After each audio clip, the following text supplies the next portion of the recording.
Hola, soy Cristian López, bienvenidos a Más Allá del Escenario, un podcast de Tarareando, en donde conversamos con personas que forman parte de la industria musical. Hoy conversaremos con Javier Honorio, baterista profesional peruano que ha trabajado con diversos artistas, no solo en escenarios, sino también en sesiones de grabación, participando en discos y canciones que han sido parte del soundtrack de series televisivas y películas peruanas. Además, junto con otros grandes músicos peruanos, forma parte de The Chivers y también es endorser de diversas marcas. Escuchamos la entrevista.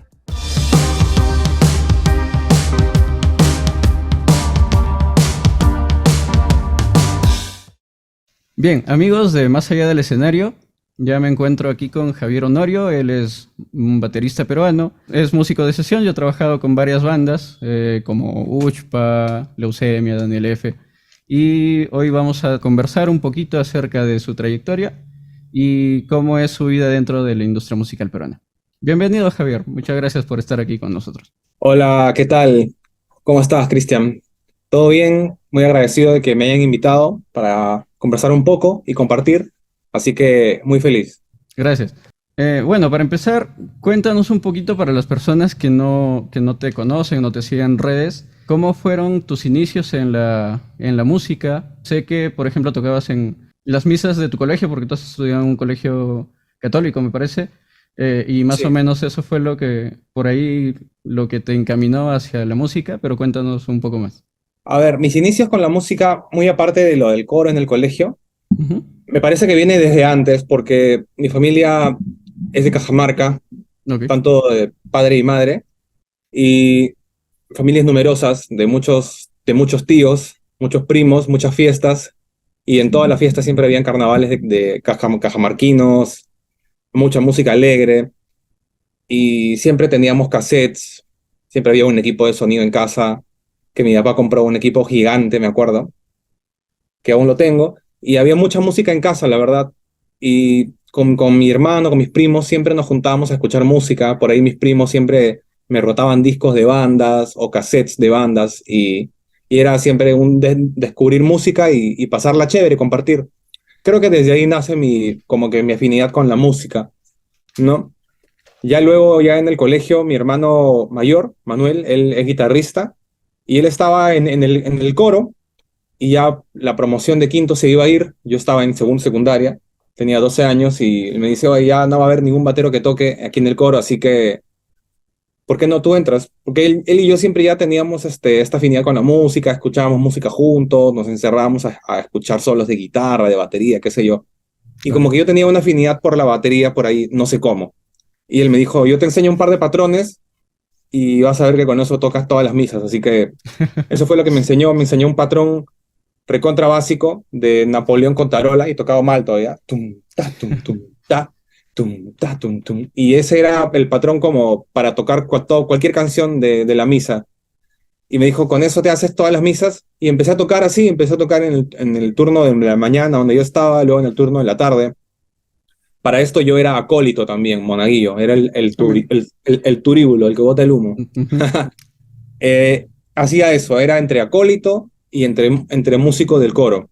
Y por ahí que tocábamos en actividades del colegio, en formaciones, y también en retiros espirituales, y compartíamos con otros músicos de otros colegios también cuando habían intercambios de comunidades franciscanas y todo eso de la onda de los colegios de monjas, pues, ¿no?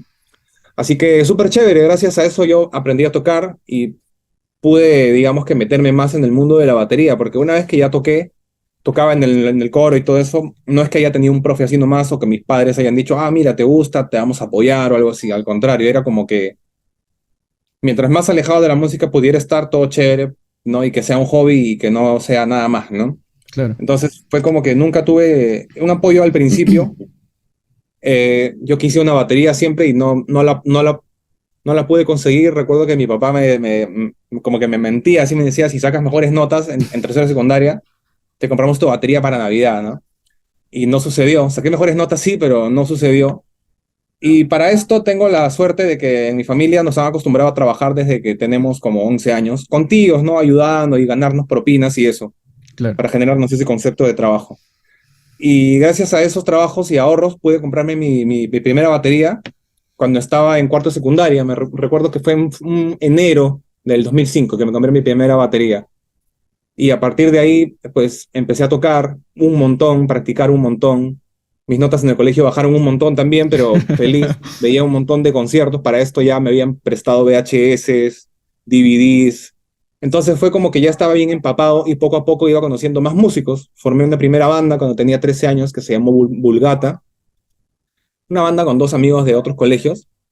Y súper chévere. De ahí, ya cuando estaba en quinto, tocaba en discotecas porque conocía a otros amigos de por aquí del barrio y me pasaron la voz para tocar en bares, tocando rock de los 80s y esta onda, ¿no? Acabando el cole, yo quería tocar, obviamente, pero no habían escuelas de música y todo esto, entonces opté por estudiar arquitectura, que tenía que ver con arte también. Y la verdad que súper, súper bacán cuando estudié arquitectura, solo que no tenía nada de tiempo para practicar batería, lo cual no me gustaba. Entonces, yo ya Claro. venía tocando cada vez más y poco a poco, por el año 2009 más o menos, entré a tocar una banda que tocaba bastante, tocaba me acuerdo en la Media Chabuca Granda, tocábamos los jueves, viernes y sábados y ya había un ingreso de dinero, ¿no? Entonces, yo veía que ya se abrían escuelas de música en la UPC, en la Católica y tenía esta duda, ¿no? De querer entrar, si sí o si no, para esto ya venía llevando clases particulares con profesores y uno me dijo, oye, pero métele porque estás tocando, estás aquí, allá, estás activo con la música. Si te vacila, no lo dudes. Y fue así que con los ingresos que tenía decidí cambiarme de arquitectura, no matricularme más y pasarme a música en la Católica, en la Escuela de Ok, Música. En ese tiempo era escuela, ahora ya es una facultad, ¿no? De artes escénicas. claro. Así que fue así, estudiando ahí ya de manera formal, como quien dice, y ya tocaba bastante covers, en bastantes casinos, en bastantes bares. Tocábamos con una banda que se llamaba Rockout. Tocábamos de martes a domingo. O sea, era increíble lo que tocábamos. Tocábamos los martes en Narcomar, miércoles en Casino Fiesta, los jueves en el Hotel Los Delfines, viernes en bulevares, domingos también en bulevares de Los Conos. Era una movida bien chévere, la verdad. Y para mí eso fue una escuela alucinante. Creo que esa para mí fue mi universidad, porque aprendí un montón, Claro. sobre todo en la calle. Eh, y nada, poco a poco iban apareciendo más músicos que iba conociendo. Por ahí me recomendaban para tocar con artistas. Poco a poco fui tocando con artistas y ya dejando de tocar en bandas de solo covers en discotecas, ¿no? Obviamente iba pimponeando, ¿no? Aceptaba también tocar en covers en discotecas y también tocaba con artistas poco a poco, ¿no? Y así, la verdad que empecé a conocer un montón de gente. Luego entré a Uchpa porque conocía al bajista y al guitarrista que tocaban también covers por ahí en un bar de Barranco. Y digamos que poco a poco las cosas me fueron llevando a tocar con más y más personas, ¿no? Era como viajabas, ponte con Uchpa y en el mismo hotel estaba Daniel F., estaba La Sarita, ¿no? Estaba Claro. Zen, Río. Entonces era un compartir y todos nos conocíamos ahí. Hicimos mucha amistad y creo que fue así que fui, digamos que entrando a tocar con un artista u otro, ¿no? Digamos que conociéndonos en la movida misma. Así que me extendí un poco, creo que en lo de los inicios, pero más o menos ha sido así. No, está bien, está bien. Supongo que todo este bagaje musical que tú has hecho cuando tocabas en bares han sido parte de tu formación para poder adaptarte a tantos estilos como músico de sesión, ¿no? Porque no solamente tocas rock, también tocas fusión, Exacto. me parece que estabas con Damaris también. También toqué con Damaris, aprendí un montón también. Aprendí bastante folclore. De hecho, antes de tocar folclore con Damaris, toqué folclore con Jorge Paucar, que era ex integrante del grupo Jaguar, Ya, claro. y con él aprendí a tocar saya. Me acuerdo que me exigía bastante el feeling de la saya, porque es diferente tocar el folclore, tiene un swing muy especial hay que trabajarlo, ¿no? Hay que Claro. empaparse de la música también, el feeling del guay, ¿no? El feeling de poder acompañar una saya más moderna, más rockeada, o tocar un pop, pero tirado hacia el guay, ¿no? Aprendí un montón. Y sí, también toco folclore, jazz, fusión, funky, soul, R&B, y la verdad, creo que cualquier reto que se presente es Ujú. bacán para poder tomarlo y aprender, ¿no? Y Claro. crecer un poquito. Creo que eso es más que nada, ¿no? Tocar tantos estilos creo que ha sido parte de aceptar los retos que han ido viniendo. Claro. Y en ese sentido, Javier, ¿cómo abordas el estudio de un nuevo género? ¿Cuál es el proceso con el cual llegas desde un género desconocido hasta más o menos, no sé si dominarlo, pero por lo menos entenderlo para poder tocarlo acorde al artista o a la sesión que vas a tener. Pues escuchar bastante música, empaparte de las raíces, empaparte también del contexto cultural, de dónde viene, por qué, es importante también, ¿no? Porque a veces uno puede imaginarse cosas que pasaron y lo tocas nomás por tocar, pero cuando ya interiorizas el contexto y entiendes el feeling un poco más allá, como que también te ayuda a meterte más en el papel, ¿no? De lo que estás haciendo. Pero escuchar bastante música, a mí lo que me funciona bastante es tocar encima de la música bastante. O sea, toco mucho encima de la música y Claro, me grabo y escucho, escucharme. Y paciencia, ¿no? Porque es un estilo nuevo y ahí hay que irlo abordando poco a poco. Y lo más bacán es que cuando compartes con más músicos que te van enseñando, por ahí te dan un tip, por ejemplo, en la saya, no sé, que la corchea de la saya es una corchea diferente a una corchea normal, ¿no? Si la corchea es normal, es así, la corchea de la saya vendría a ser...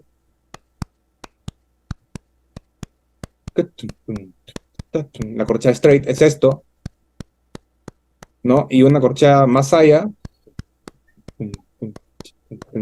hay una diferencia ahí, y chapar eso es como que el reto en tanto en el folclore, ¿no? En cualquier tipo de folclore creo que, es que las figuras no son regulares, entonces eso es chévere, y tocarlo la mayor cantidad de veces posibles te hace entrar un poquito en eso, ¿no?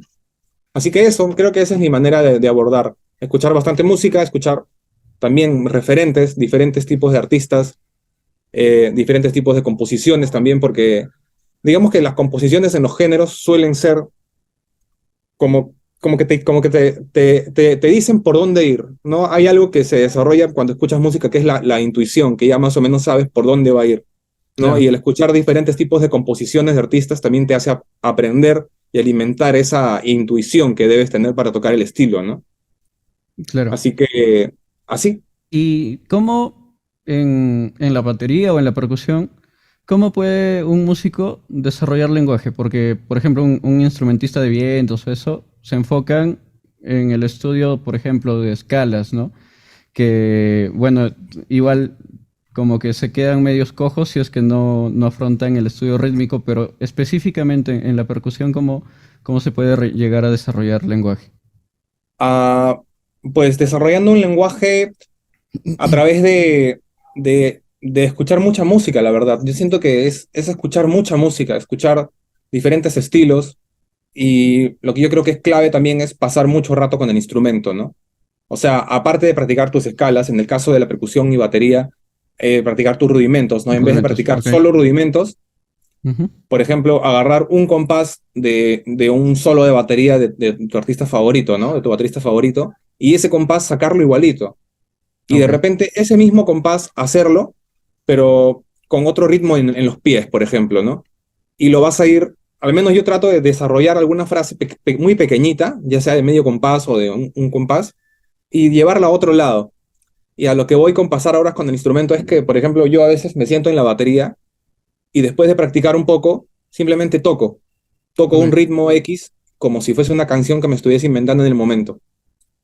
Y voy probando diferentes redobles, diferentes fills, voy probando diferentes formas, porque a veces me imagino, lo hago esto como ejercicio, me imagino una canción y me imagino un puente, me imagino un coro, me imagino una reintroducción y todo esto. Entonces siempre trato de soltar frases para conectar estas secciones imaginarias que tengo en la cabeza cuando practico. Y Ujú, de esa forma voy generando un lenguaje, como que voy estructurando todo y voy improvisando. Y siempre trato de improvisar. Y lo más bacán de ir improvisando en todo esto es que voy tropezando. Entonces, en cada tropiezo de cositas que no me salen, me enfoco solamente en eso, por ejemplo, y practico ese recurso que no me sale. Y ya una vez que lo tengo más trabajado, ponte una semana más o 2 semanas, ese recurso pequeñito ya es parte de mí. Y estoy seguro que cuando improvise de nuevo en otro momento, ya va a salir de otra forma y lo voy a ir sacando. Y así poco a poco vas sacando un montón de cosas que te van gustando. Por ahí un fraseo de un cajón o por ahí un fraseo de un saxo que te gustó y quieres replicarlo. ¿no? Ah, ok. Digamos que es un agarrar de muchos laditos, irlos haciendo parte de uno, ¿no? Al menos yo trato de siempre practicar mi lenguaje así, tocando un montón y pasando horas con el instrumento. Yo por eso te digo que improviso como si fuese una canción y es un solo de batería, sí, pero para mí es una canción, ¿no? Entonces trato de soltar ideas, también trato de cantarlas cuando estoy en la calle, no sé, o cuando estoy aquí en una reunión, como que soleo y suelto ideas o voy cantándolas también y trato de solear con la boca, con las manos, en el micro, cuando estoy pensando, a veces pienso en un solo, ponte, y voy así. Es cuestión de darle y darle y darle y de pronto te vas dando cuenta que hay algo que tú estás diciendo, Claro. ¿no? Que no te vas dando cuenta en realidad, porque es así, no es que digas, ya tengo un lenguaje, no es así, es como que poquito a poquito vas progresando y las cosas van pasando, ¿no? Claro. Me comentaste que habías estudiado en la Católica y que habías llevado, bueno, clases con bateristas, ¿no? ¿Has tenido la Sí. oportunidad de estudiar con bateristas de fuera? Sí, también. ¿Cómo es esa experiencia? ¿Hay mucho cambio? Este, Es que pasa que cada músico es un universo claro, muy distinto, ¿no? Cada persona en sí, pero un músico tiene su propia volada, ¿no? Por ejemplo, como para hacer un recuento de los bateros con los que estudié antes de entrar a la universidad, empecé ok, estudiando con Hugo Ortiz, que es un gran baterista, un gran amigo. Luego estudié con Alex Sarrin, que es un súper baterista, es un monstruo, la verdad. Es uno de los bateristas que más admiro aquí en el Perú. Luego estudié con Hugo Alcázar, que también es un baterista clave para la fusión peruana, afroperuana en la batería. Eh, y después ya en la universidad estudié con los profesores, estudié como profesor de especialidad con Laureano Rigol, y los ah, ok, profesores que tuve de afuera, uno es Alex Gómez, que es un gran amigo mío, es un baterista mexicano. Lo conocí cuando él venía a tocar con Río Roma y con David Bisbal. Hicimos mucha onda y sacamos un par de clases. Cada vez que venía siempre íbamos a almorzar, comer un ceviche por ahí. Y como siempre venía y daba la casualidad de que siempre lo teloneaba con diferentes artistas, ok. como que quedábamos, oye, hay que juntarnos para estudiar y él me pasaba cosas. No era tanto como una clase propiamente dicha con él, sino él era como que soltaba su lenguaje y Ah, por ahí ok. tú le ibas preguntando cosas, ¿no? Luego tuve la oportunidad de estudiar con Joel Páez, que es un baterista cubano que vive en Valencia, en España. Y bueno, tuve la suerte de ir allá becado por Berkeley para estudiar producción musical en un curso de verano. Y aproveché que Joel Páez también vivía en Valencia, entonces por medio de Laureano, que es su amigo de Cuba también, me hizo el approach y quedamos para las clases y fue así. Llevé un mes de clases con Joel y fue alucinante. Las clases que llevé con Joel Páez, sí fueron de otro mundo, la verdad. Ahí sí sentí que mi cerebro estaba como exprimiéndose, maleado. Claro. Era algo que de verdad exigía bastante. Y Joel Páez es un tipo que él vive la música de una manera alucinante, entonces te contagia esa efervescencia que tiene por la música y esas ganas de querer ser mejor en tu instrumento y en la música, ¿no? Entonces fue bien chévere. La verdad que cada profe ha sido súper importante, cada cosita que te dice, no solamente en la clase de que te enseñe algo para tocar, sino algún concepto, alguna experiencia que te pueda Claro. transferir, es valiosísima y te hace tener esa información, te hace asimilar la música de otra manera, creo, cuando empiezas allá a valorar estas experiencias que te comparten, ¿no? Claro, claro, definitivamente. Javier, cuando vas a afrontar un proceso de grabación, ¿cómo te preparas? ¿Cómo preparas tu equipo? No sé si también te preparas mentalmente. ¿Cómo afrontas ese proceso? A ver, mira, yo tengo varios procesos de grabación porque uno es grabando aquí en mi estudio, en mi casa, Claro, otro es salir a un estudio también, ¿no? Eh, por ejemplo, cuando es aquí en mi estudio, en mi casa, ya tengo la batería seteada normalmente. El productor simplemente se contacta conmigo, hacemos una reunión así rápida, ya sea por teléfono o por videollamada, me manda algunas referencias, me da algunos inputs importantes que él cree que para tal sección va tal cosa, el ride es importante aquí, qué sé yo. Trato de escuchar bastante la música, Antes de tomar Ok, cualquier decisión o de sentarme a tocar el tema, trato de escuchar bastante la canción, aprendérmela de memoria o escribir alguna guía. En ese momento, la verdad, no hago nada antes como alguna meditación o algo. Sí me claro. estiro, sí me estiro, eso sí, pero digamos que escucho bastante la música y según lo que me pida la música decido, ah, ya, esta canción necesita tal sonido de tarola, o por ahí creo que esta tarola le vendría bien afinada de tal manera, ¿no? O creo que le viene bien una microfonía para el overhead XY, por ejemplo, qué sé yo, ¿no? Como que voy pensando en base a lo que escucho.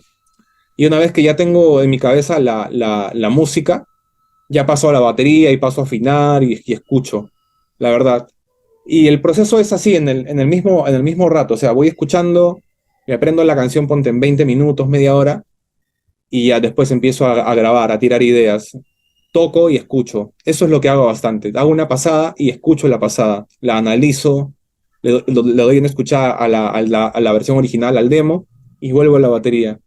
Hago una pasada, vuelvo a escucharla, analizo y en dos pasadas más como que ya tengo la canción en macro, ¿no? Ok, Y es así como las trabajo. De preparación, la verdad, no hay algo que prepare antes de grabar, cuando grabo en mi casa porque ya está todo listo para grabar. No, claro. pero cuando salgo a otro estudio, por ejemplo, a grabar 3 canciones, 4 canciones, sí hay un tiempo de preparación, de escucharte la canción antes, de sacarte bien el tema, ¿no? Hay que hacer si hay una canción, hay canciones, por ejemplo, que no tienen la forma tan clara o que es un poco compleja la forma, ¿no? Para memorizarte. Ahí sí Claro. trato de hacer unos apuntes y tener todo claro para cuando vayas al estudio no hacer perder el tiempo, ¿no? Con equivocaciones o parar por decir no me acuerdo, ¿no? Claro. Eso no puede ser. Trato de practicarlas un par de veces en la casa, tocarlas un poco, ir empapado del tema ya. Tampoco tanto porque una vez que estás en el estudio también es bacán dejar fluir ideas y que el momento te saque algo. Y también el productor con los insights te saque algo que tú no tienes, que tú no esperabas, ¿no? De esa forma me preparo, de hecho preparo bastante el instrumento. Si hay que cambiar algunos parches, los cambio. Eh, Preparar las medidas de los tambores que voy a usar, qué maderas voy a usar, por ejemplo, qué tarolas voy a llevar para probar allá, ¿no? Qué platillos también voy a llevar. eh, Trato de llevar bastantes cosas, no como que lo justo, sino si sé que el tema, por ejemplo, no tiene un splash, llevo un splash igual, porque para algo servirá, ¿no? Claro. Llevo cosas así que sé que no van a usarse, pero por algo las llevo porque ya me ha pasado que de pronto el productor quiere ese splash y tú no estaba en el demo y tienes que estar preparado igual para responder, ¿no? Claro. Bueno, y la preparación más allá de eso es prepararme con mi técnico, porque Renato, que es mi técnico eh, de confianza, es un gran amigo. Ya nos preparamos, le digo qué va a haber, porque a veces yo no salgo de mi casa y él tiene que recoger las cosas, ¿no? Y le doy un inventario de cosas que tiene que llevar, la hora y todo esto, ¿no? Así que siempre trato de llegar mucho antes de lo que me dicen, porque la batería es un instrumento que aparte de que armarla es trabajoso y demanda tiempo, también llegar al estudio y descargarla y llevarla al estudio también toma un tiempo. Entonces siempre trato de llegar mucho antes para entrar al estudio y tenerla armada más o menos a la hora que me dicen que debe empezar la sesión, ¿no? Porque si no, después se dilata mucho el tiempo y no es rentable para nadie, ¿no? Así que bueno, eso, desde esa forma. Como ves, la preparación más que nada es en alistar la música, alistar Claro. el instrumento, ¿no? Y coordinar con las movilidades, con el técnico, con los estudios, ¿no? Todo eso. Claro, en cuanto a alistar tu instrumento, ¿qué tan cierto es, o de repente tú lo haces o no lo haces, de que la batería se debería afinar en el tono que está la canción? ¿O es un mito nada más? Pasa que nada está dicho. Ujú. O sea, son ideas y si te funcionan, bravazo. Yo trato de afinar, no, mejor dicho, la palabra afinar, digamos que puede ser muy estricta a veces, porque la afinación puede ser una y ya, ¿no? Pero no. Yo trato de sintonizar mis instrumentos hacia la canción. Ok. Más allá de pensar en una nota, trato de pensar en la canción. Por ejemplo, cuando afino la tarola para el tema, Ujú. que es lo primero que afino en realidad, en base a eso afino el resto. Ok. Escucho el tema me aprendo el coro más o menos y lo entono, lo canto así, por ejemplo, con mi voz, y voy tocando la tarola y voy buscando la competitividad, ¿no? Ok. De, de las frecuencias, de la sonoridad, de lo que me dice a mí también lo que escucho, ¿no? Voy escuchando y voy afinando la tarola, por ahí la escucho un poquito más baja de lo que debe estar en el coro, y la sigo cantando con la voz y llego a un punto. Y por lo general casi siempre doy en el clavo, es como que está en la nota, no sé, hay algo ahí que pasa que cuando canto el coro del tema o una sección del tema, llego a la nota justa que necesita el tema. Ok. Es que, no sé, la música te va diciendo también. Entonces, Claro. en base a eso ya decido, por ejemplo, si voy a usar dos toms o dos Napoleones o qué bombo, porque hay bombos que resuenan para ciertas afinaciones y hay tambores muy pequeños. Ponte que cuando afinas tu tarola muy grave, el tambor muy pequeño resuena mucho con la Resuena, tarola, claro. entonces comparten frecuencias que no necesitas en ese momento. Entonces trato de afinar siempre mi batería lo más pulcra posible, ¿no? Por ejemplo, si la tarola ya está afinada en el tono de la canción, sé que va a hacer resonar algunos toms. Entonces, si la tarola ya está bien para el tema, tengo que mover un poco los toms para que cuando toque la tarola no Para resuenen que no los resuene. toms Ok. en esa misma frecuencia y eso haría que se ensucie, ¿no? Todo el sonido de los micros. Entonces trato de hacer eso. Me preocupo bastante en la frecuenciación del Ujú. instrumento en sí y de que armónicamente estén chéveres, de que no hayan resonancias no deseadas, de cuando toco el bombo no haya o La de un los tonos, sh claro. O de los excesivo. platillos también, ¿no? Trato de que esté limpio, le pongo cintas y trato de eso sí, en los toms trato de mantener los intervalos bien definidos. Por ejemplo, si solo voy a usar un tom de 13 y un floor tom, Ujú. trato de que el intervalo no sea mayor o no sea menor a una quinta justa, por ejemplo, ¿no? Ok. Entre el tom de 13 y el floor tom. Por ahí a veces he llegado a tener el intervalo de una sexta menor o una sexta mayor, pero trato de que no sea muy distante si tengo dos tambores. Si tengo tres, por ejemplo, ahí ya el intervalo entre los dos primeros toms puede ser una tercera mayor Ujú. y luego entre el tom más grave y el floor puede ser una cuarta justa o una quinta justa, dependiendo del tema también, porque hay que ir escuchando el tema y ver qué tanto tono necesita, qué tanto sustain, qué tan largo, ¿no? Qué tan agudito, qué tan grave. Entonces, como ves, yo me fijo más en esas cosas. No es que digo una nota y esta nota le tiene que hacer el tema. Claro, ok. Yo no confío en eso, la verdad, yo siendo sincero, yo no soy partidario de afinar la batería a una nota para la canción, ¿no? Con una escala y todo eso, la verdad. Siento que en el estudio es más importante la frecuenciación del instrumento, que esté limpio y se capture bien, ¿no? Si la captura está chévere, en la mezcla no hay que hacer nada, hay que limpiar cositas y ya, ¿no? Claro, Ni siquiera poner tantos gates o cortar los audio tracks, los claro, audio files, que he visto que claro. hacen mucho eso. Yo trato de preocuparme en la limpieza sonora de la captura. Sí, suelen poner gates en los tones, sobre todo por lo que dices que resuenan, bien sea por el bombo o por la tarola, ¿no? Exacto, ajá. Entonces siempre trato de pulir eso y que cuando subas los faders no haya ninguna resonancia y no haya necesidad de poner tanta cosa, ¿no? Por ahí un compresor, un ecualizador y ya está, ¿no? Claro. Y en ese sentido, hablaste del ataque, del release, del sustain. ¿Cómo puede uno, desde la afinación de los tambores o de la tarola, manejar esas cosas? Aflojando más los parches, por ejemplo, ¿qué pasa? O con el... Ok, Dime. ok, esa es una gran pregunta y es que hay muchas variables. En la batería hay demasiadas variables para eso. Claro. Por ejemplo, hay baterías que ya vienen con knobs, con muteadores internos que ya te ayudan a mutear un poco los parches. Ok.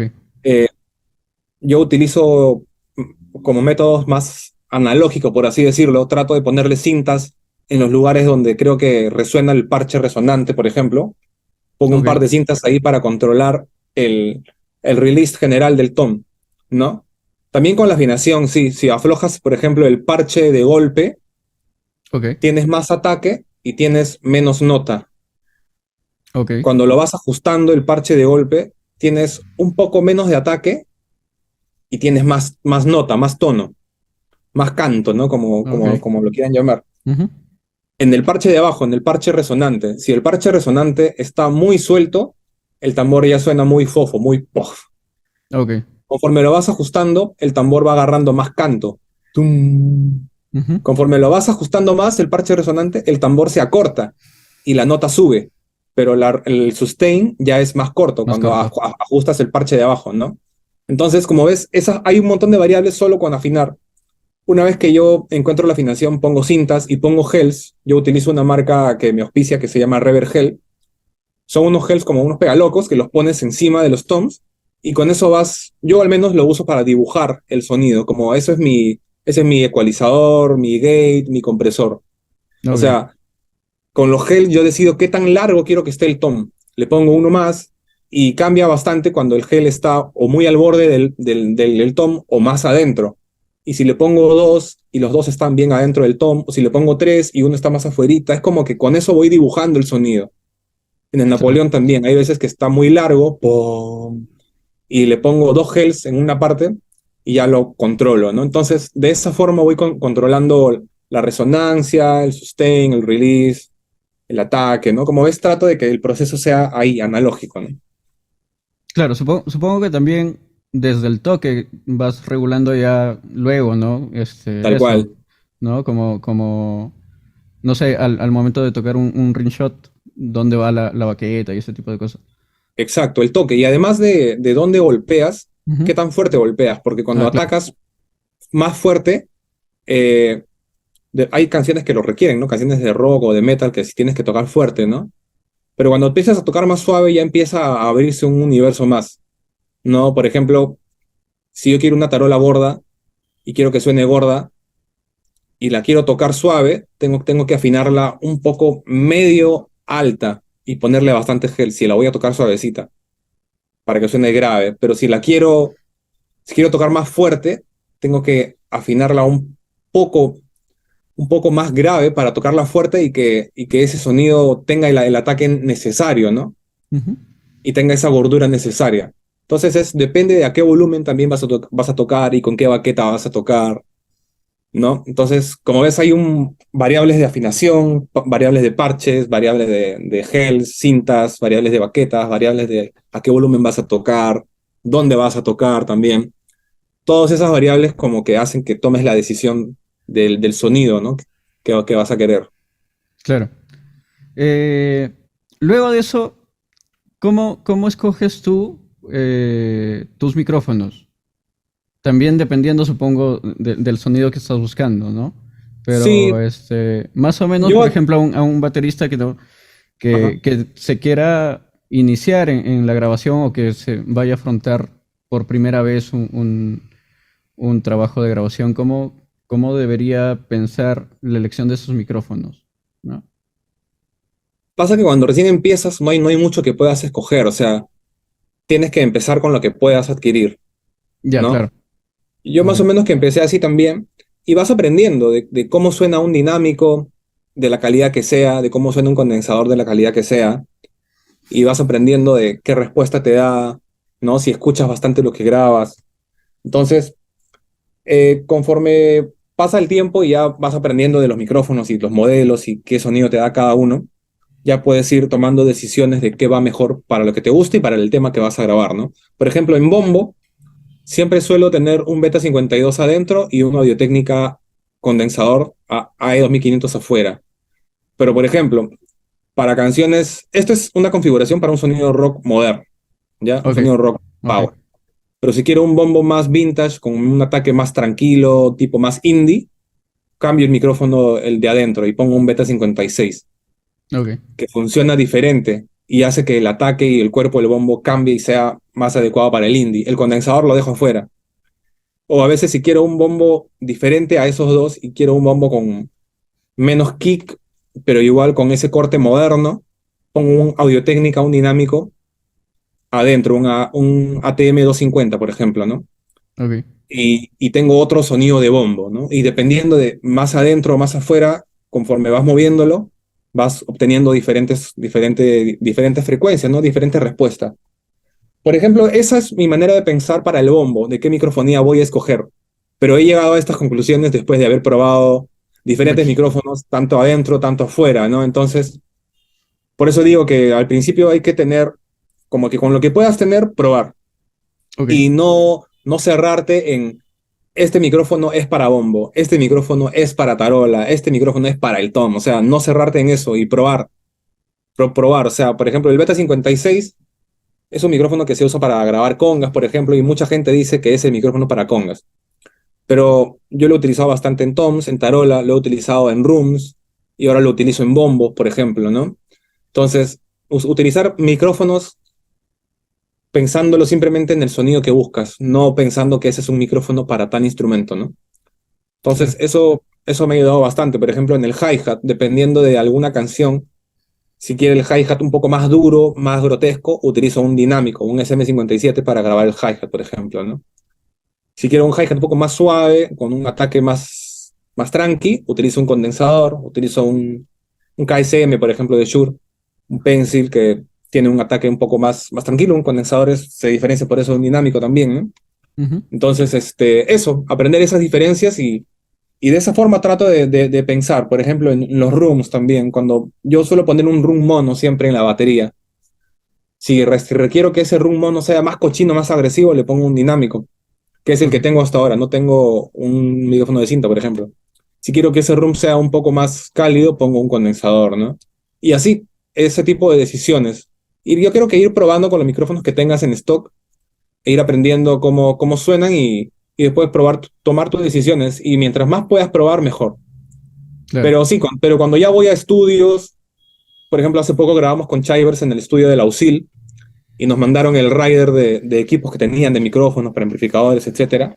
Ya con un poco más de conocimiento pude tomar la decisión, ¿no? Por ejemplo, ya este Sennheiser va para la tarola, este Sennheiser lo quiero para tal tom, porque para esta canción creo que va bien, ¿no? Y lo discuto con el ingeniero de sonido y llegamos a un acuerdo. Así que conocer cada micro también está bueno. Yo al menos trato de siempre empaparme y preguntarle a mis amigos ingenieros de sonido, a mis amigos que trabajan en conciertos y qué sé yo, preguntarle tal modelo, qué te parece, para qué lo usas. Siempre trato de preguntar bastante. Creo que de esa forma también he podido recopilar bastante info y sacar mis propias conclusiones, ¿no? Para poder experimentarlo en lo mío, ¿no? Claro. Así que bueno, de esa forma, de esa forma. De hecho, yo empecé, como te dije, con un kit bastante básico de 357 y un Beta Ok. 52. Y con esos estuve buen tiempo grabando y probando, alejando los micros, poniéndolos como rooms, no micrando cercano, ¿no? Micrando las paredes, micrando el piso, y así, ir probando. Claro. Y, por ejemplo, cuando tocas fuerte,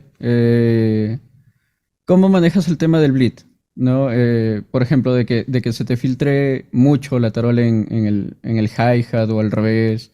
Porque como eres un músico de sesión, también estás pensando en la mezcla, ¿no? No sé si tienes algunos truquitos en microfonía o va desde el toque, ¿cómo manejas ese tema? Ya, eso, la verdad, lo del bleed, uno tiene que aprender a convivir con eso. Creo que, Claro, o sea, es parte de, o sea, si es que esperas que no se meta un poco de tarola por tu hi-hat o no se meta un poco de bombo por tus toms, o sea, no va a pasar.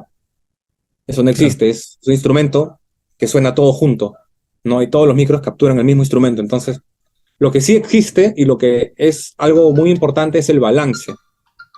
ok, El balance de qué tan fuerte vas a tocar la tarola y qué tan suave debes tocar el hi-hat o qué tan suave debes tocar los platos, porque, por ejemplo, cuando tienes los platos tocados muy fuertes, vas a tener que bajar el volumen de tus overheads, sí, pero dentro de las overheads también hay tarola, también hay bombo, también hay toms, también hay hi-hat, entonces le estás bajando el volumen a todo a todo. eso. Ujú. Entonces yo trato de tocar los platos a un volumen menor, ¿no? Por ejemplo, si toco mi tarola a un volumen 8, el plato lo toco al volumen 2. Ok, ¿No? Hago un fill de tarola y toms en volumen 8 y el plato lo toco en volumen 2. Así. Entonces, ese tipo de balances es importante trabajar para que el blitz sea bueno, sea chévere y no tengas que lidiar con eso, claro, ¿no? Yo creo que en el balance está el secreto. Si tú tocas a un buen volumen, vas a poder tener a un volumen, por ejemplo, controlado de platos, vas a poder tener tus overheads en cero si lo quieres y va a sonar bastante chévere y no van a invadir. Y al claro, contrario, va a sonar mucho más grande todavía la batería. Cuando cuando te empiezas a preocupar en esos detalles, es ahí que el sonido va tomando otro espectro. Pero cuando tocas y tocas por tocar y fuerte y no mides eso, Ujú. sí, el bleed es un problema, ¿no? Y ahí hacen un montón de cosas que le ponen cartones a los micros para que no se filtre el hi-hat, o Claro, el hi-hat lo direccionan hacia otro lado para que no apunte la tarola. Y la verdad, con ese tipo de cosas de evitar que se meta, lo único que estás haciendo es perder sonido porque estás ahí teniendo problemas de fase. claro. Cuando tienes problemas de fase, por mala alineación de los micrófonos, no hay mucho que puedas hacer. El sonido no va a ser grande. Una vez, Rafa Orbulú, un gran ingeniero de sonido, me dijo con un tip súper grande. Me dijo, tú puedes hacer sonar una batería enorme solamente teniéndola bien alineada en fase, Claro. sin hacerle nada. Solamente bien alineada en fase, tienes una batería enorme. Y hasta ahora lo recuerdo. Y es verdad. Entonces, tener la microfonía también bien puesta para que, por ejemplo, el pensar que se te va a meter un poco de tarola por el hi-hat, para mí es chévere, es beneficioso porque va a hacer que mi tarola tenga más riqueza sonora. Claro. Porque la tarola no solamente suena por el micro de la tarola que está ahí, sino suena por la sumatoria de todos los micrófonos que están captando ese mismo instrumento. Entonces, trato de que todos apunten a un lugar y que se meta todo por todos lados. Entonces, eso, creo que en el balance está el truco. Claro, entonces en realidad tú buscas el bleed, pero lo controlas, ¿no? Al Exacto, apuntar todo al mismo sitio. Claro, exacto. No, sí, dime. ujú.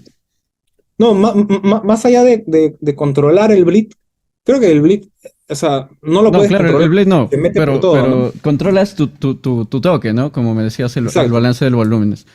controla el Y toque. desde ahí, Javier, hay qué, no sé qué ejercicios o cómo debería ser la práctica del músico que buscaría ser músico de sesión al momento de independizar volúmenes, ¿no? Porque, o sea, una cosa es independizar las partes del cuerpo con las que toca un baterista o un Ujú. percusionista, pero a veces por más de que tienen bien independizados sus extremidades, por ejemplo, recién tocaron la tarola y van a meter un plato y le dan con el mismo nivel y se les dificulta un poco tratar de hacer lo que tú comentabas, ¿no? De si tocaron la tarola en 8 tocar el plato en 2 y así.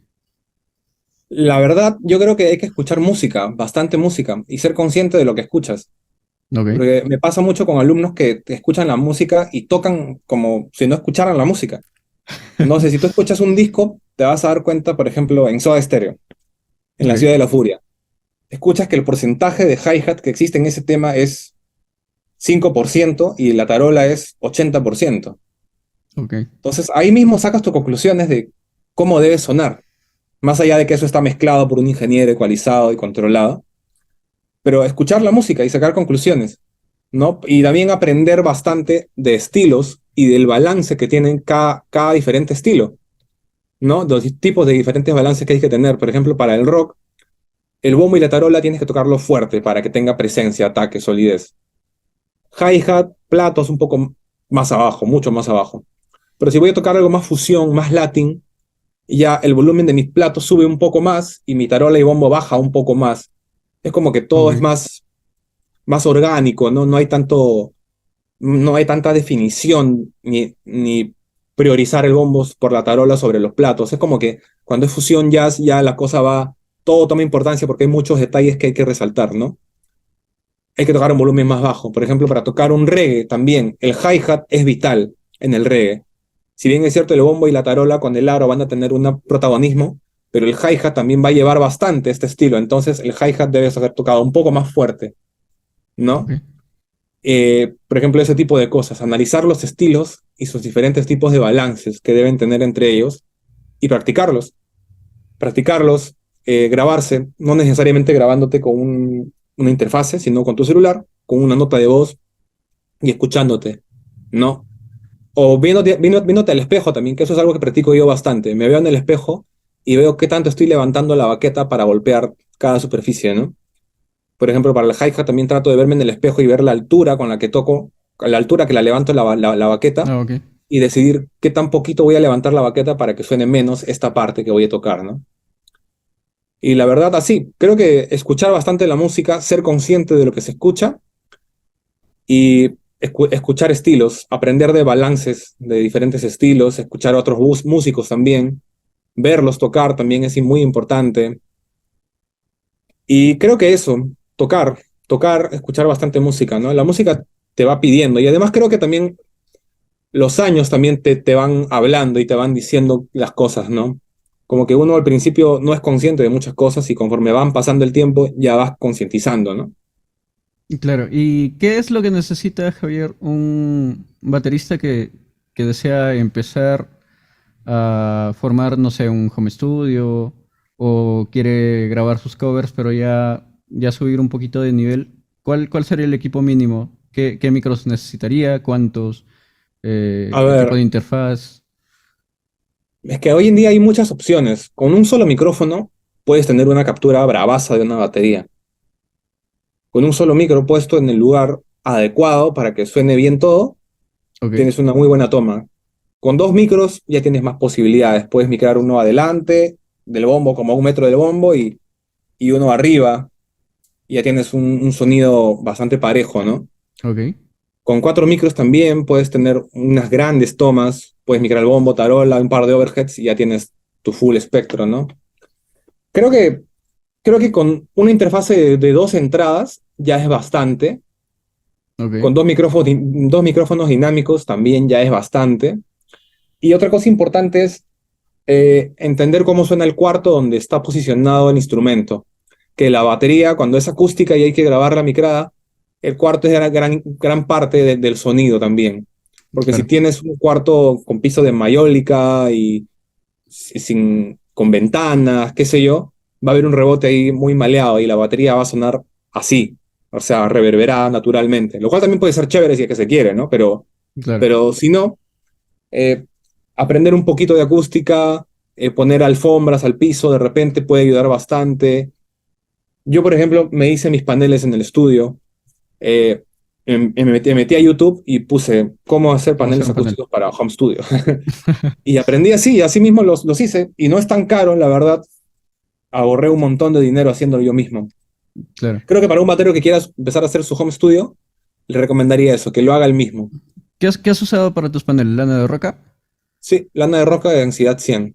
Ah, ya. Claro. Ajá. Ok.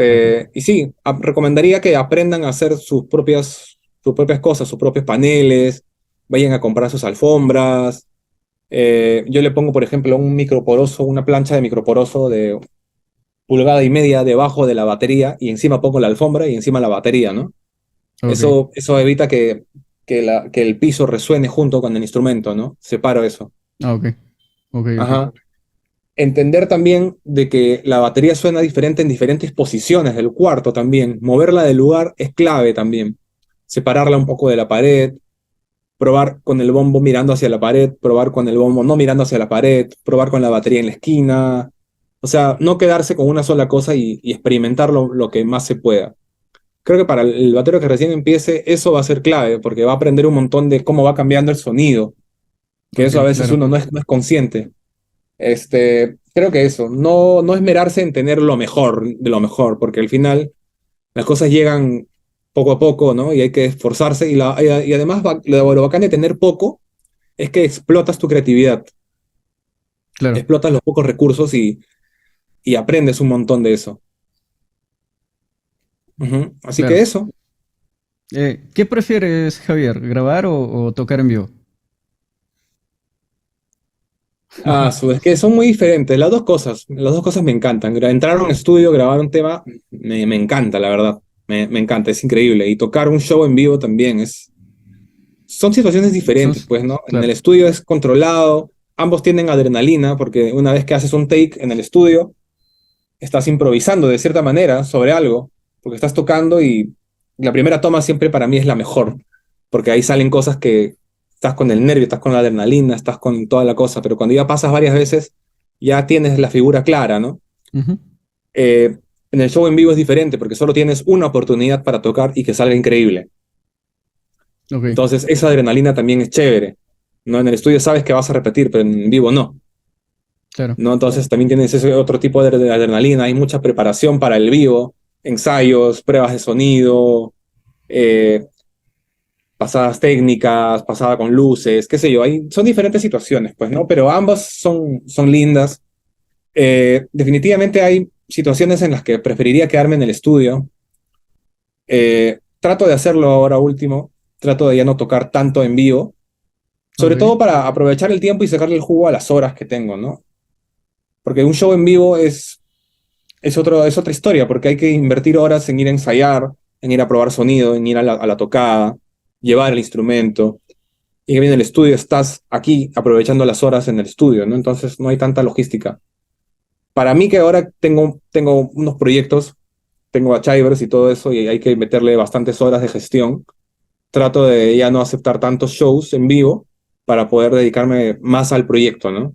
Y sí, diversificar mi tiempo entre dar clases, que es algo que también me gusta bastante, y grabar, ¿no? Y tener los shows justos para tener el tiempo necesario, ¿no?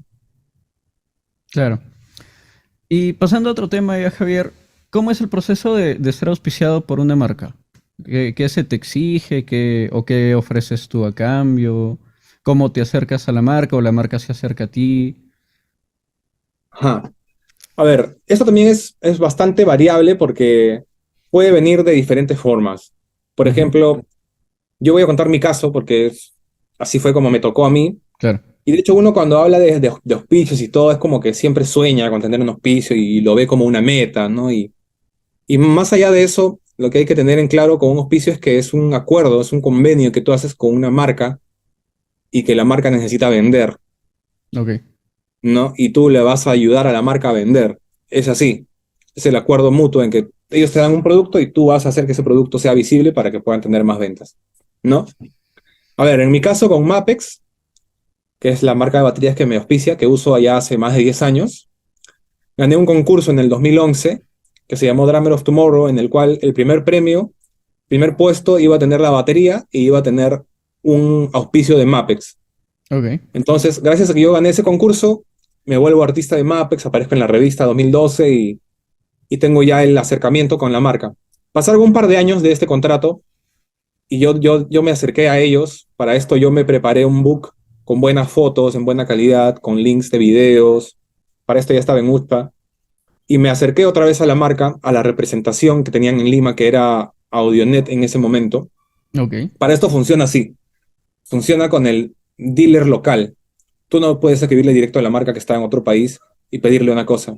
claro, Tiene que haber un representante local que te pueda acercar y te pueda facilitar el producto, porque si no, si la marca que está en un país X que no vende ningún producto en el país donde tú estás, no les es beneficioso auspiciarte, pues porque no va a vender, no tiene de dónde vender tampoco, ¿no? Entonces, la representación era Audionet, me acerqué con mi file que yo mismo hice en PowerPoint y les encantó los videos que les puse y todo, y así ellos accedieron a darme una batería, me preguntaron el color y todo esto, las tarolas, y fue bien bacán. Así empezó mi relación ya más formal con Mapex, ¿no? Ya para esto hacíamos actividades, porque la marca, en este caso la representación Audionet, me pedían hacer actividades como clínicas, por ejemplo. ok, Yo siempre tenía que estar rendiendo cuentas, por así decirlo, publicando fotos, etiquetando a la marca, usando la batería, ¿no? Haciendo las masterclasses o clínicas que ellos te piden que hagas. Por ejemplo, haces 4 al año y te piden que hagas 4 al año. Es un acuerdo, ¿no? Que puedes ir haciendo, ¿no? En este caso, por ejemplo, mis contratos con Mapex duran 2 años, ¿no? Y en esos 2 años te especifican que tienes que publicar, que tienes que subir fotos, tienes que mandarles tus agendas. eh, por ahí si hay un sorteo, anunciarlos con tiempo, ellos te mandan el producto para hacer el sorteo, ¿no? Y estar en constante comunicación con la marca, creo que es vital para la buena llevada de la relación, porque es una relación al final, ¿no? Que tú tienes con las personas encargadas. Y llevarse bien en el medio de todo esto es clave también.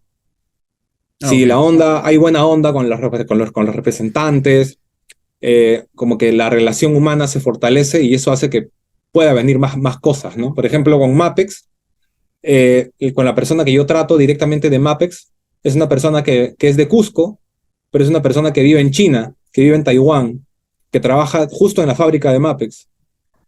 Y es un gran amigo mío, que es de Cusco, que lo conocí por redes, me escribió, y por ejemplo, él siempre estamos en contacto, siempre trato de preguntarle cómo está, las veces que ha venido a Perú hemos conversado, hemos tratado de llevar una buena relación, ¿no? Por ejemplo, con los platillos Paiste también. Me acuerdo que yo quería usar Paiste hace bastante tiempo porque me encanta esa marca y la venía usando bastante. Y había leído en su web los requisitos que te piden para ser un artista de estos platillos. Ok. Y ellos mencionaban ahí que el baterista tenía que ser un baterista que esté constantemente viajando, que esté constantemente grabando discos, que esté trabajando con bandas, que no sea un baterista que toca covers. Eso decía en las cláusulas de Paiste. Que sea un baterista de música original, ¿no? Que tenga buenos números en redes, que tenga alcance. Pedían un montón de cosas. Y yo accedo a Paiste por medio de un amigo mío que es baterista, se llama Giorgio Bertoli, que era baterista de Zen, y él es muy amigo de Alex González de Maná, del Ah, baterista, del ok. Animal. Y Alex González de Maná le hace el approach a Giorgio para ser artista Paiste, y Giorgio me hace el approach a mí con el encargado de Paiste de Latinoamérica, y por medio de él yo mando mi información, mando mi file. Para esto ya tenía un file mejor preparado con mejores fotos, ¿no? Eh, y accedieron a tener este acuerdo, ¿no? Ahora, hay diferentes tipos de auspicios. Hay auspicios en los que te dan el instrumento full para que tú lo uses, y hay otros auspicios en los que te dan un descuento, Ah, ok. ¿no? Ya uno decide tomarlo o no. Por ejemplo, con Mapex yo tengo los instrumentos full, ¿no? A cambio de yo mover la marca. En Paiste yo tengo un descuento, por ejemplo, de 80%, ¿no? Y yo igual hago un pago, pero no es full. También tengo auspicios, por ejemplo, de mis in-ears, de AIR Monitors, in-ear Monitors. Con AIR, por ejemplo, yo me acerqué a ellos. Y al principio les mostré mi book, les mostré con quién trabajaba y todo esto, pero ellos decidieron ir poco a poco. Y ellos me dijeron, ok, vamos viendo qué vas haciendo, queremos conocerte. Ellos también estaban empezando, entonces para una empresa que recién empieza a dar auspicios es difícil, ¿no? Claro. Y bueno, la relación se fue solidificando con el tiempo. Pasaron 2 años de que yo ya usaba IR y ellos decidieron auspiciarme con unos earplugs, que son unos tapones, porque vieron que yo hacía constantemente publicaciones, hacía TikToks yo les daba clientes referidos, ¿no? Con mi nombre, amigos, y al ver que yo les daba clientes para que ellos vendan sus productos, ellos ya con más razón felices me aceptaron que yo sea parte de la familia, y ahora último acabo de recibir unos últimos seniors, los CR8 Pro, y así hemos ido solidificando la relación con la familia de IR, ¿no? Por ejemplo. Entonces, cada caso es diferente, cada carrera también de cada músico es diferente. Me imagino que un músico que tiene 10 discos con su banda y gira por todo el mundo tiene otro tipo de trato con una marca, ¿no? Claro. Pero básicamente es eso, o sea, es el acuerdo, te puedes acercar tú, la marca puede venir a ti, pero creo que si uno lo busca y se presenta de la manera correcta y vas con las cosas claras, se llega a algo chévere. En mi caso, yo siempre trataba de mandarle una propuesta a la marca. Por ejemplo, con Audio-Técnica. Un caso de que también soy artista de Audio-Técnica. Por medio de Audiomúsica, que son los dealers locales. ¿Qué eran los dealers locales? Les propuse hacer videos en mi canal de YouTube. Les propuse poner el logo en todas las portadas, en todos los finales de YouTube. Les propuse etiquetarlos en fotos. Les propuse hacerme una sesión de fotos profesional con los micrófonos. Les propuse hacer tantos posts, historias sobre tal micrófono, tal modelo, hacer reels, hacer TikToks. Entonces le mandé una propuesta de qué es lo que quería hacer yo con sus productos. Ok. Y ellos dijeron, ah, bravazo, nos parece chévere, y accedieron. Pero si vas de la nada y decir, soy tal, quiero que me auspicien, es como que no hay un plan. Y creo que en cualquier auspicio de cualquier marca se maneja así. O sea, tú vas con un plan de actividades para la marca y la marca decide si les conviene o no. Claro. ¿No? Entonces es más o menos así, es un acuerdo y no es algo como que, como que sea trascendental para la carrera de un músico tampoco. O sea, si bien es cierto, es un gran apoyo porque te están brindando instrumentos para que tú puedas mejorar tu sonido y tu trabajo, pero no hay que desvivirse por eso. Conozco muchos amigos me han preguntado muchas veces en clínicas, y hay muchos músicos que solo están esperando ser auspiciados y están buscando eso nada más, ¿no? O esa es su meta. Y la verdad, no es así tanto. No, una vez leí una entrevista de un baterista chileno, Cristóbal Orozco, y él mencionó que su papá le decía, imagínate que tú eres médico y tú tienes que ir a operar. ¿El médico acaso va a ir a comprar su bisturí, va a ir a comprar su algodón, su alcohol? No, el médico llega a operar. Le tienen que poner sus herramientas para que él pueda hacer su trabajo, ¿no? Entonces, más o menos el auspicio yo lo trato de ver de esa forma, como que son herramientas para poder desarrollar mi trabajo, Claro. ¿no? No es que eso es el todo y eso es el éxito, ¿no? Simplemente son maneras de acceder a herramientas para hacer tu trabajo. Claro. ¿Y cómo empezaste a crear contenido, Javier? En YouTube, en TikTok. Mira, yo empecé creando contenido de manera innata, la verdad. Siempre, no sé, yo he crecido con el nacimiento de Facebook, con el nacimiento de las redes sociales, Ok. literal. Entonces, no sé, siempre me fluía grabarme. Por ahí, si yo tenía algo, un tip que decir en mi comunidad de Facebook, cuando recién empezaba, me grababa con el cel o le decía a un amigo, oye, grábame, quiero decir esto. Ok. Y así de la manera más arcaica posible grababa y lo subía. Y poco a poco iba teniendo un público. Ya después empecé a grabarme tocando en vivo. Me compré una camarita, una GoPro, y empecé a grabarme tocando en vivo. Después me fui preocupando en el audio. Me compré una grabadora de mano, una Tascam, ¿no? Para grabar el Ah, audio de la consola y tener mejor calidad, ¿no? Y empecé publicando así a mi Facebook, a mi YouTube, a mi Instagram. Y ya después eh, fui conociendo amigos que tenían mejores cámaras y todo esto, y ahí empieza lo de YouTube. Lo de YouTube, ya venía publicando contenido, pero era solamente de shows en vivo o algún tip de grabación, qué sé yo. Pero mi primer video de YouTube como tal, así preparado, fue en el que enseño a usar los monitores in-ears para bateristas. El ok. video se llama cómo usar monitores in-ears para bateristas. Y con ese video, la verdad, mi YouTube despegó. No me lo esperé. Era un video ya mucho más trabajado, mucho más elaborado, con mejor calidad de cámaras, mejor calidad de audio, mejor calidad de edición.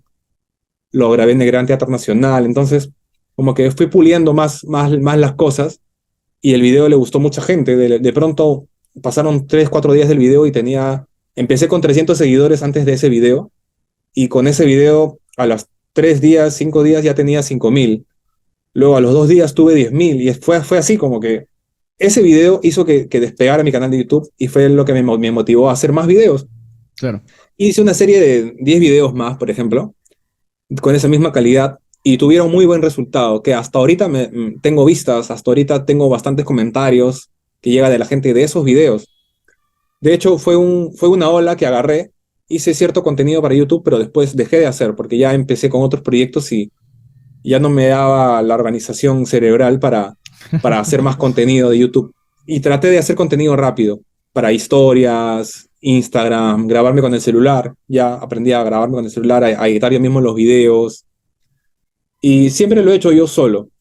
Siempre yo he tratado de hacer el audio, la mezcla, la postproducción, por ahí la edición, ya que yo no manejo tanto en Premiere, por ejemplo, con un amigo, pero siempre tratando de dirigirlo, ¿no? Para Claro. tener el resultado que yo espero.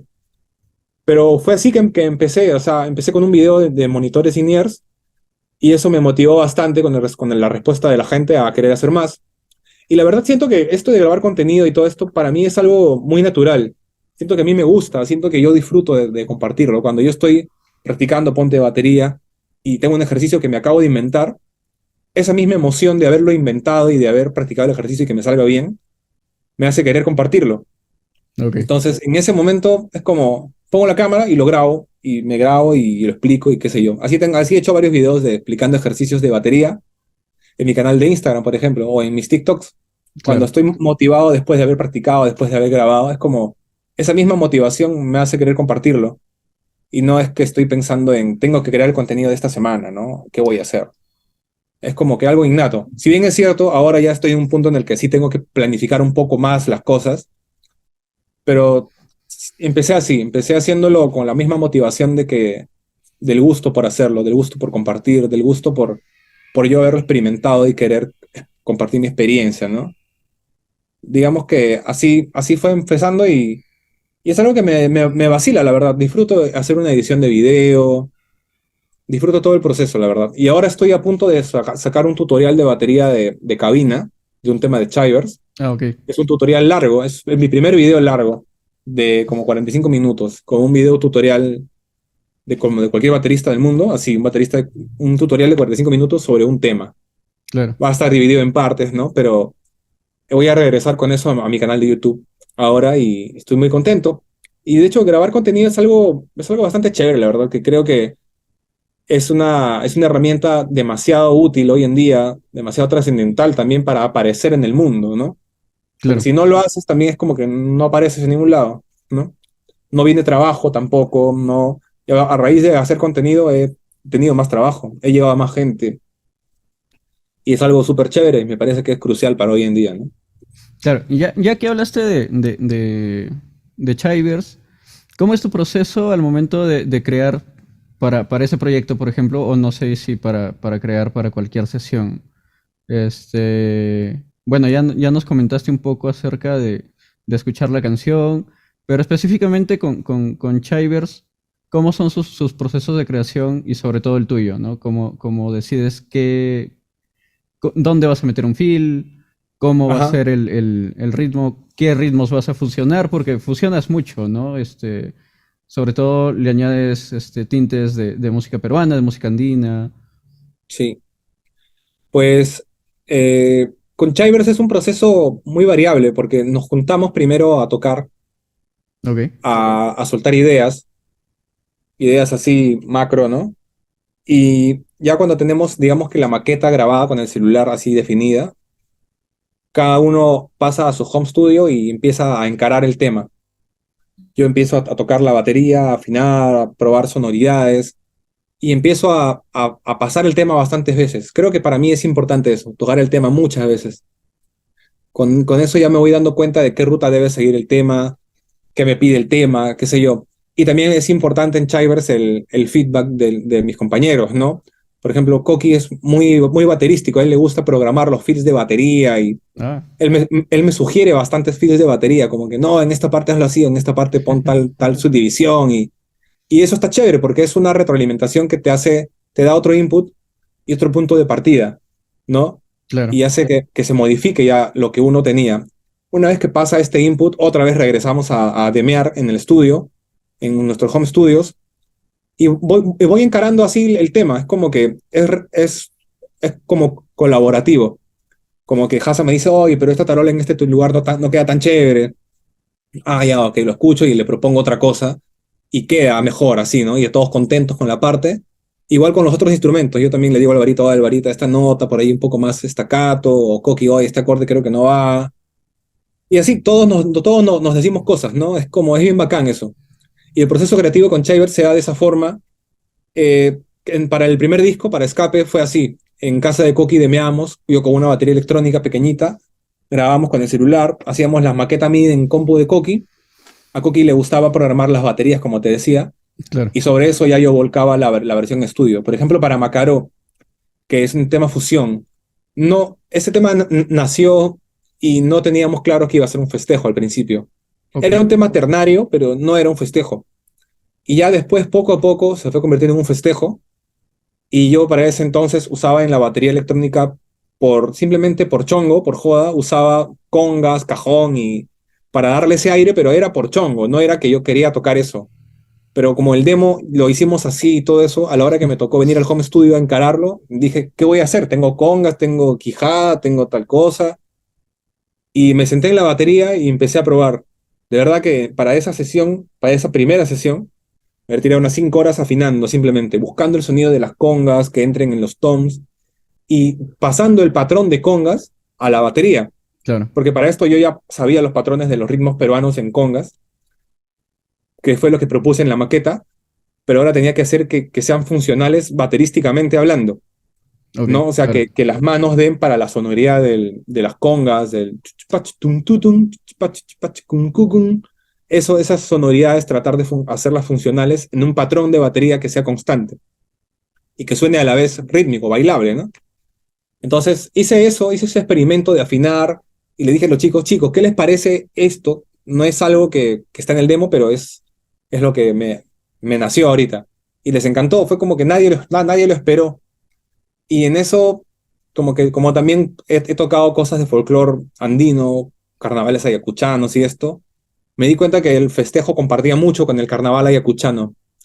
Y traté de ponerle un par de tarolas del carnaval ayacuchano al festejo que estaba tocando con los Toms, Ok. ¿no? Entonces salió como ves de una manera natural.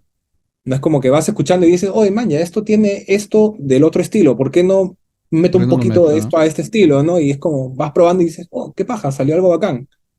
En Panalivio, por ejemplo, también era un tema, era un panalivio, es tu tu tu ta ta, tu tu ta ta, tu ta ta. Y yo lo empecé a tocar como si fuese un huayno. Empecé a tocar el patrón, pero en batería, o sea, tum, tu ta ta, tu ta ta, pero después lo pasé a huayno, o sea, tu pa, tum, ta, tu, ta, tum. Y comparte el panalivio con el huayno también, cierta onda. Entonces, ese tema panalivio, de ser un panalivio, se fue a un huayno, Ok, y fue ahí que implementé el bombo andino en la mano izquierda y toco en la batería así. En ese tema toco el bombo andino como con la mano izquierda, el patrón, tac, ok. tu, tac, y en la mano derecha toco hi-hat, tarola, toms, platos, ride, etcétera. Y este concepto viene de los bateristas cubanos que tocan la timba con el timbal a la izquierda de la batería y Claro. tienen una independencia achoradísima de tocar la clave con la mano izquierda y tocar otras cosas con la derecha. De hecho, este concepto lo aprendí con Laureano, mi profe en la Católica, que es cubano y me enseñó este tipo de independencia. Y yo traté de llevarlo a lo perucho. Entonces puse el bombo andino a la izquierda en vez del timbal y desarrollé unos patrones, la verdad que no existen. Traté de mezclar el huayno con el pop y traté de inventar ese patrón en la mano izquierda con el bombo andino y la tarola en la derecha, ¿no? Y como ves, no es algo que lo pensé, que dije, voy a hacer esto, sino te vas dando cuenta, como que el camino va apareciendo y simplemente tienes que ir viendo por dónde vas. Claro. Fue más o menos así, ¿no? Y lo mismo con diferentes temas, es como que aprovecho lo que va pasando para decir, oye, esto puede entrar acá, vamos a probar. Y resulta, la verdad, sale algo que no te imaginas y eso es lo chévere de ir mezclando, ¿no? Y digamos que más o menos así voy encarando las partes de batería en Chivers. Como ves, Claro, no hay una pauta, no hay algo, claro, simplemente es dejar fluir las ideas y probar. Probar y divertirse, eso es lo que hacemos. claro, bravazo, bravazo, Javier. Y Ujú. ya para ir terminando la entrevista, que hemos hablado bastante, bueno, te voy a hacer una consulta que le estoy haciendo a todos los músicos de sesión. Tú has grabado en bastantes discos, estás en continua grabación. ¿Perteneces a alguna sociedad de gestión? ¿Estás inscrito en SONIEM o Sí, algo? sí, sí, ¿Puedes estoy comentarnos escrito. así para los músicos que no sepan acerca de este tipo de sociedades brevemente? O sea, ¿qué es? ¿En qué te beneficia? Si te acuerdas cómo es el proceso de inscripción. Ya. A ver, estoy inscrito en SONIEM, que es la Sociedad Nacional de Intérpretes y Ejecutantes de la Música, Ujú. que básicamente esta sociedad vela por los derechos de ejecución de un músico, ¿no? Y se pagan regalías cuando suena esa canción que tú has ejecutado en una radio, en una televisión. En cine me parece que ya está aprobado también. Cuando grabas música para películas, ponte y suena ahí, también recibes un porcentaje pequeñito, pero si grabas bastantes canciones, diferentes artistas, diferentes años, al final Claro, cada año hay un montito que se va sumando, ¿no? A tus regalías, que viene bien a cualquiera, la verdad, ¿no? También estoy en un impro. Unimpro ya se encarga de ver más de los fonogramas propiamente dichos, ¿no? Estamos ahí con Chivers, claro. registrado, ahí están registrados los temas. Eh, no estoy registrado en Updike, mejor dicho, Chivers no está inscrito en Updike. Eh, la verdad, nos ha favorecido bastante no estar inscritos en Updike hasta el momento. Así que creo que eso va a ser, pero sí es importante estar inscrito. Por ejemplo, en Soniem para mí es vital, registrar todo lo que vas grabando es vital. O sea, Ok. porque siempre hay un dinero ahí que va rotando. Y además, esto es importante, hay un dinero por antigüedad. Ah, ok. Hay un concepto de Soniem que es la antigüedad con la que tú estás escrito. O sea, si ya eres un artista que está escrito en Soniem 10 años, tienes un concepto ahí que va sumando por tu antigüedad. Entonces, eso también es importante, ¿no? No sé si en otras entidades será así, pero en Soniem al menos es así. Y es chévere, o sea, yo he grabado canciones para novelas, canciones para películas, para series, documentales que han sonado en tele, radio, X, y me ha favorecido bastante. De la nada vas un día a cobrar y te enteras que tienes, no sé, 4.000 soles de la nada.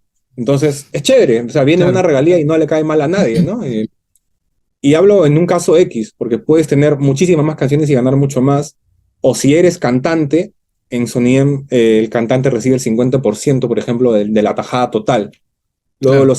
los ejecutantes reciben el otro El 50, se otro divide 50 entre entre eso, ¿no? todos, claro.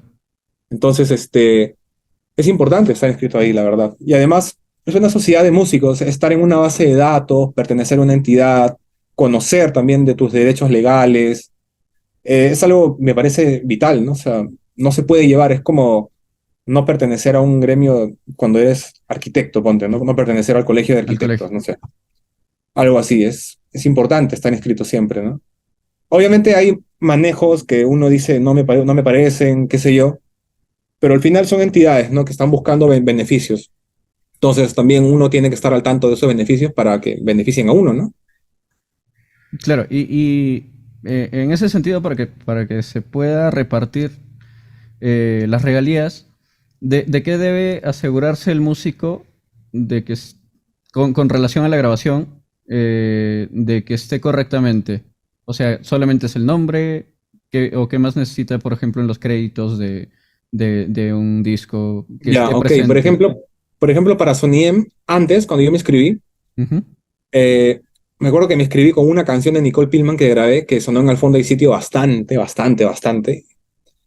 Eh, en un principio pedían el tema en MP3, Ok. llevado en un CD quemado. Y luego te pedían una declaración jurada en la cual el artista o productor encargado del tema autorice que tú has grabado en ese tema, ¿no? Ok. No, yo tal, autorizo que Javier Honorio con DNI tal ha grabado en tal canción de tal artista, ¿no? Por eso pido por favor se respeten sus derechos. Ok. Firma del productor, firma mía, ¿no? Firma del artista. Entonces, con eso, para entrar a Soniem, primero el tema tiene que estar registrado por los productores en En un un impro. impro. Ok. Una vez registrado en un impro, pasas a Soniem y ya te registras. Porque cuando te registras en un impro te genera un código, ¿no? Sí. Entonces, con ese código ya te registras en Soniem. Y en Sonidem es eso, me sentas la declaración jurada, llevas el tema, si apareces en los créditos del disco, también llevar los créditos del disco fotocopiado o en imagen también. Eh, si es que no está en ningún disco, con la declaración jurada basta. Ok. Y creo que es eso nomás, no te piden mucho más. En un impro sí piden más cosas como las firmas de todos, declaración jurada, de porcentajes, de que entre cuántos se quieren dividir cada miembro de la banda, ¿no? En un impro es diferente. Pero, pero sí, básicamente es la declaración jurada, las firmas de cada uno, establecer porcentajes, establecer roles también. Y ya está. Es un trámite, la verdad, lo de la gestión, pero es importante, ¿no? Nunca hay que dejarla de lado. Claro, claro. De hecho, como tú decías, es un porcentaje, o sea, no es despreciable, pues, ¿no? Que va a aportar a lo largo del año a tu economía. Y ya, ahora sí, para ir cerrando, Javier, si pudiera resumir todo lo que hemos conversado, lo que hemos ido conversando, en un par de consejos para alguien, para un músico o para una persona que quisiera empezar en la música, pero lo quiere ver ya como una profesión, como un oficio, quisiera vivir de la música, ¿qué le recomendarías? Le recomendaría que por sobre todas las cosas sea una buena persona, Ok, que trabaje en ser una buena persona. Porque, o sea, uno comparte con personas cuando tú haces música y el vínculo que se genera cuando haces música es muy profundo. Entonces, si eres una persona que por ahí tiene rollos, está mal, está conflictuado y no te llevas bien con nadie, no te van a llamar o sea, así toques excelente, o sea, no va a pasar, claro, ¿no? Otra cosa también que tiene que ver con ser buena persona es ser responsable, ser constante. Creo que ese punto es importante, o sea, así no toques tan bien y no te sientas tan preparado, pero si llegas puntual, llegas con los temas bien sacados, bien practicados, aportas al grupo humano, te llevas bien con la gente, o sea, eso cala por sobre el talento que puedas tener, la responsabilidad, ¿no? Y bueno, tiene que ver mucho con tomársela en serio y con amar lo que haces, ¿no? O sea, porque si amas lo que haces, si amas tocar, no vas a llegar tarde a tocar, ¿no? O Claro. sea, si amas tocar, no vas a tocar mal, no vas a equivocarte, porque amas tocar. Entonces, eso, ¿no? Amar la música, amar lo que estás haciendo, creer en lo que estás haciendo, sentirte bien, dedicarle las horas necesarias, ¿no? Creo que eso, o sea, buscar constantemente también la motivación, ¿no? No permitir que gente externa te desmotive por, por falta de conocimientos que tengan, ¿no? Por ejemplo, a mí, en mi caso, mi familia no tenía conocimientos culturales de música y no sabían cómo se manejaba una carrera musical. Pensaban que ser músico era el borrachito que estaba en la esquina tocando timbales, ¿no? O sea, Claro. no sabían. Y había muchas veces que mis familiares me decían, oye, pero mira, si vas a ser músico, vas a acabar así, ¿no? Entonces, no permitir que esos comentarios negativos te bajen el sueño. Siempre creer en lo que haces, ser responsable, ponerte objetivos, ser disciplinado es importante. No confiar en el talento también. Si tienes mucho talento, no sirve de nada si no lo trabajas, si no eres disciplinado y constante, ¿no?